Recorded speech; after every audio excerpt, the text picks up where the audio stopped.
بسم اللہ الرحمن الرحیم نحمدہ و نصلی علی رسولہ الکریم اما بعد۔ پہلی تراویح کا خلاصہ۔ پہلی تراویح میں قرآن کریم کی ابتدا ہے اور اس میں سب سے پہلے سورۃ الفاتحہ ہے۔ فاتحہ کے معنی کھولنے کے ہیں، چونکہ قرآن کریم کو اس سے کھولا جاتا ہے، ابتدا کی جاتی ہے، یا نماز میں اس کی ابتدا کی جاتی ہے، اس وجہ سے اسے سورۃ الفاتحہ کہا گیا۔ سورۃ الفاتحہ یہ 7 آیات پر مشتمل سورت ہے۔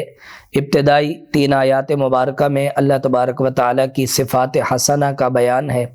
اور پھر چوتھی آیت اللہ تعالیٰ اور بندے کے درمیان مشترک ہے، اللہ تعالیٰ سے مدد مانگنے اور اس کی عبادت کرنے کا ذکر ہے، اور اس کے بعد آخری 3 آیات مبارکہ میں وہ ہدایت کی دعا کی گئی کہ جس کے لیے انسان نے اللہ تعالیٰ کی حمد و ثنا کی اور اللہ تعالیٰ سے اس کے نیک بندوں کے رستے پر چلنے کی توفیق مانگی گئی اور برے لوگوں کے رستے سے بچنے کی استدعا کی گئی۔ اس کے بعد سورۃ البقرہ ہے، اور یہ 286 آیات مبارکہ پر مشتمل مدنی صورت ہے۔ اس صورت مبارکہ کی ابتدا اللہ تعالیٰ نے حروف مقطعات سے فرمائی، یعنی وہ حروف جو علیحدہ علیحدہ پڑھے جاتے ہیں۔ ان میں پہلا لفظ ہے الف لام میم، جس کے معنی اللہ تعالیٰ کے سوا اور کوئی نہیں جانتا، اور پھر اس کے بعد اللہ تعالیٰ نے اس قرآن کریم کی عظیم فضیلت بیان فرمائی کہ اس میں کوئی شک نہیں، اور جو لوگ اس پر ایمان رکھتے ہیں، وہ غیب پر ایمان رکھتے ہیں، نماز ادا کرتے ہیں اور اللہ تعالیٰ کے رستے میں خرچ کرتے ہیں، اللہ تعالیٰ کی نازل کردہ وحی پر ایمان رکھتے ہیں، ان لوگوں کو قرآن کریم نے ہدایت یافتہ قرار دیا۔ اس کے بعد والے رکوع میں اللہ تبارک و تعالی نے منافقین کے دھوکے کو بیان فرمایا کہ وہ ایمان والوں کو دھوکہ دینے کی کوشش کرتے ہیں اور اپنے آپ کو مصلح قرار دیتے ہیں، حالانکہ وہی فساد برپا کرنے والے ہیں، اور پھر اللہ تعالیٰ نے ان کی 2 مثالیں بیان فرمائی۔ اس سے اگلے رکوع میں اللہ تبارک و تعالی نے اپنی عبادت کرنے کا حکم دیا اور اپنی خاص نعمتوں کو بیان فرمایا، اور اس قرآن کریم کی عظمت کو بیان فرمایا کہ اس جیسی ایک صورت لانے سے بھی پوری دنیا قاصر ہے، اور پھر اللہ تعالیٰ نے اہل ایمان کو ملنے والی جنت میں نعمتوں کا ذکر فرمایا، اور جو لوگ بدعہدی کرتے ہیں یا قطع رحمی کرتے ہیں تو ان لوگوں کی مذمت بیان فرمائی۔ اس سے اگلے رکوع میں اللہ تبارک و تعالیٰ نے حضرت آدم علیہ السلام کو ملنے والی خلافت اور فرشتوں پر فضیلت کو بیان فرمایا۔ اللہ تعالیٰ نے جو علم کی وجہ سے انہیں فضیلت عطا فرمائی اور فرشتوں پر برتری عطا فرمائی اور فرشتوں کو سجدہ کرنے کا حکم دیا، سوائے ابلیس کے اور باقی تمام فرشتوں نے سجدہ کیا۔ اللہ تعالیٰ نے آدم علیہ السلام اور ان کی گھر والی کو جنت سے نکال کر دنیا میں بھیجنے کا جو وعدہ فرمایا اس کو بیان کیا گیا۔ اس کے بعد چوتھے رکوع میں اللہ تعالیٰ نے بنی اسرائیل کے بارے میں احکامات بیان فرمائے، جو کہ تقریباً 14ویں رکوع تک چلے جاتے ہیں۔ اس کے اندر اللہ تعالیٰ نے اہل کتاب اور یہودیوں کو اور بنی اسرائیل کو اپنی آیات پر عمل کرنے کا حکم فرمایا، نماز اور صبر کے ذریعے سے اللہ تعالیٰ کی مدد مانگنے کا حکم دیا، اور نیکی کا حکم کرنے اور خود بھی نیک عمل کرنے کا حکم فرمایا۔ اس سے اگلے رکوع میں اللہ تعالیٰ نے اہل کتاب کو اور یہودیوں کو جو فرعون سے نجات عطا فرمائی اس کو بیان فرمایا، اور پھر اس کے بعد یہودیوں کی طرف سے حضرت موسیٰ علیہ السلام سے کیے جانے والے مختلف مطالبات، مثلا اللہ تعالیٰ کا دیدار کرنا اور اپنے لیے اچھے کھانے طلب کرنا، غذائیں طلب کرنا، اس کو بیان کیا گیا، اور پھر اس کے ساتھ ساتھ اللہ تعالیٰ نے ان میں جو ان کے اندر جو خامیاں پائی جاتی تھیں، ان کے اندر جو رذائل پائے جاتے تھے، اللہ تبارک و تعالیٰ نے ان کو بیان فرمایا۔ وہ وعدہ خلافی کرتے تھے، انبیاء علیہم السلام کو شہید کیا کرتے تھے، اور اس کے علاوہ اپنی طرف سے باتیں لکھ کر اسے اللہ تبارک و تعالیٰ کی طرف منسوب کیا کرتے تھے، اور اس پر دنیا کا تھوڑا سا متاع اور پیسہ وصول کیا کرتے تھے۔ اللہ رب العزت نے اس بات کو بیان فرمایا۔ اس کے بعد اگلے رکوع میں اللہ تعالیٰ نے اس بات کو بیان فرمایا کہ جو لوگ موسیٰ علیہ السلام کے زمانے میں ایک واقعہ پیش آیا، ایک شخص کا قتل ہوا اور اس کا قاتل معلوم نہیں تھا۔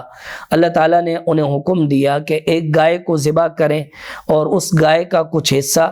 اس مردے کے ساتھ لگایا جائے تو وہ مردہ خود زندہ ہو کر بتائے گا کہ مجھے کس نے قتل کیا۔ یہ در حقیقت اللہ تعالیٰ کا ایک حکم تھا جو کہ یہودیوں کے اندر دو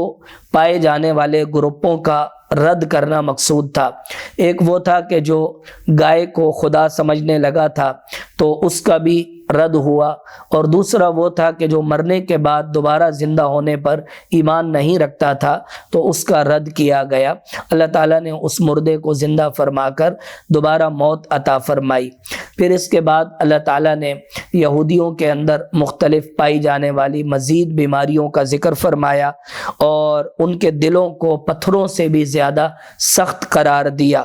اور اس کے ساتھ ساتھ جو لوگ اللہ تعالیٰ پر ایمان لانے کی باتیں کرتے تھے اور پھر بعد میں اپنے لوگوں میں جا کر انہیں منع کرتے تھے، ان لوگوں کی مذمت بیان کی گئی،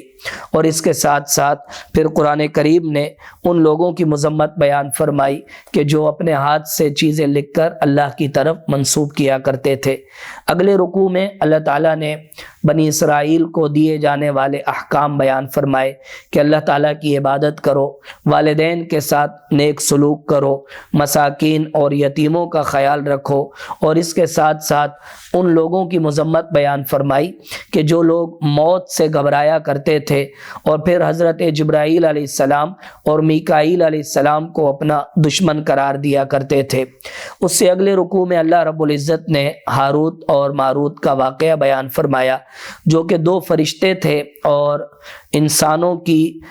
آزمائش کے لیے اللہ رب العزت نے انہیں دنیا میں نازل فرمایا۔ وہ جادو سکھانے کے لیے آئے۔ اس زمانے میں جادو کا بڑا چرچا تھا، تو اللہ تعالیٰ کو یہ بتلانا مقصود تھا کہ وحی کی صداقت اور جادو کے بطلان میں کیا فرق ہے۔ یہ بات بتانے کے لیے اللہ تعالیٰ نے دو فرشتوں کو نازل فرمایا جنہیں ہاروت اور ماروت کہا جاتا ہے، اور وہ بابل کے علاقے میں تشریف لائے۔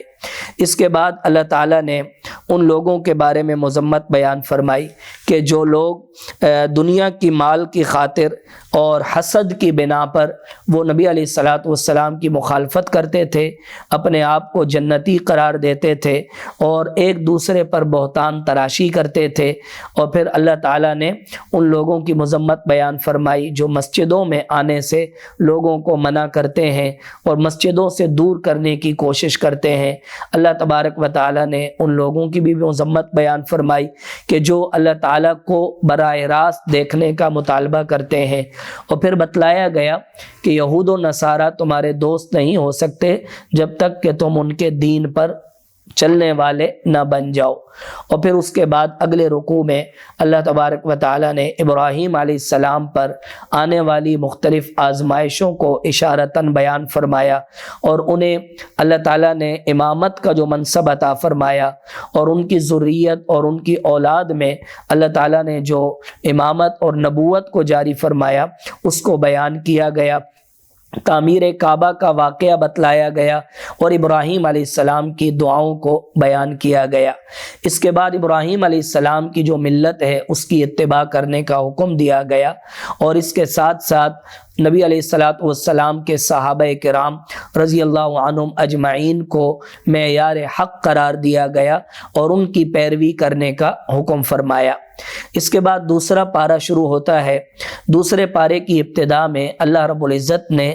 خانہ کعبہ کی طرف رخ کرنے کو بیان فرمایا کہ پہلے نبی علیہ الصلاۃ والسلام بیت اللہ کی طرف منہ کر کے نماز پڑھتے تھے، جیسا کہ مشرکین مکہ بیت اللہ کی طرف رخ کرتے تھے۔ پھر نبی علیہ الصلاۃ والسلام نے ہجرت فرمائی تو مدینہ منورہ میں آپ نے 17 مہینے تک بیت المقدس کی طرف رخ کر کے نماز ادا فرمائی، اور پھر اس کے بعد دوبارہ آپ کی چاہت کے مطابق بیت اللہ شریف کی طرف رخ کرنے کا حکم ہوا، تو اس پر یہودیوں نے اعتراض کیا اور نبی علیہ الصلاۃ والسلام کے اس عمل کو ناگزیر قرار دیا اور اس پر بہت زیادہ شور مچایا۔ تو اللہ تبارک و تعالیٰ نے ان کا رد فرمایا کہ یہ مشرق ہو یا مغرب، یہ سب اللہ کی جانب ہیں، اور وہ جس طرف بھی حکم فرماتے ہیں تو انسان پر لازم ہے کہ وہ اسی کی پیروی کرے۔ اس کے بعد اگلے رکوع میں اللہ رب العزت نے نبی علیہ الصلاۃ والسلام کے منصب کو بیان فرمایا کہ آپ تزکیہ نفوس، تعلیم کتاب و حکمت کے لیے اس دنیا میں تشریف لائے، اور پھر صبر اور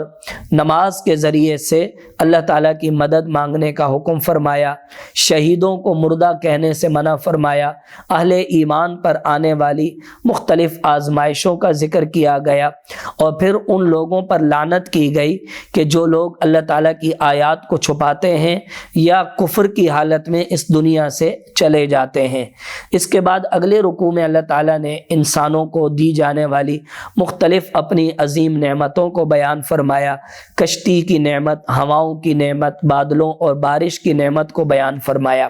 اور پھر ان لوگوں کا حال بیان فرمایا جو دنیا میں گمراہ تھے اور دوسروں کو گمراہ کیا کرتے تھے، وہ قیامت کے دن اپنے مقتدیوں سے براءت کا اظہار کریں گے تو وہ بھی ان سے براءت کا اعلان کریں گے۔ پھر اللہ تعالیٰ نے آخری رکوع میں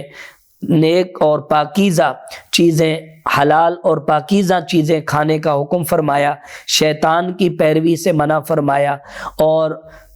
اللہ تعالیٰ نے مردار، خنزیر اور غیر اللہ کے نام کی چیز کھانے سے منع فرمایا، اور اس کے ساتھ ساتھ جو لوگ اللہ تعالیٰ کی آیات کو جھٹلاتے ہیں اور چھپاتے ہیں تو ان کے بھیانک اور برے انجام کو بیان فرمایا۔ اللہ تبارک و تعالی اپنی کتاب پر عمل کرنے کی توفیق عطا فرمائے۔ وآخر دعوانا ان الحمد للہ رب العالمین۔